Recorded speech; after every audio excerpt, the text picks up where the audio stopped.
So today I'm going to quickly show you how to find your tax paperwork on SoFi Invest. So if you have an account, we're going to be here on the desktop version. Of course, you can also find it on the mobile, but desktop is a little easier since you might have to email it or get the information over to a tax accountant, however needed. So here we are on the main page.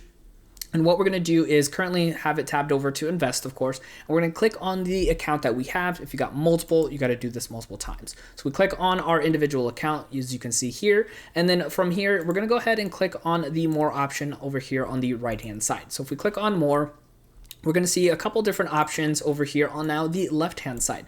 Of course, we want to click on where it says tax documents. If we click on here, the nice thing is it's going to tell you whether you actually have anything necessary for that tax year. Of course, it says nothing required for 2019. 2020 has yet to finish, but once it does, we will have that available over there for us. Typically around mid-February is when you should see the paperwork pop up, but sometimes it could take a little bit longer than that. So just keep that in mind. You do need this information to give either to your tax accountant or fill out on your tax software to make sure that everything is being required of you is put in properly for you. So once you have that, it'll give you the option to download, and then again, you can email it or you can plug in your information as needed. Now, if you want to keep on learning more when it comes to utilizing SoFi Invest, check out my next video right over here. My name is Dennis, and I will see you in that next video.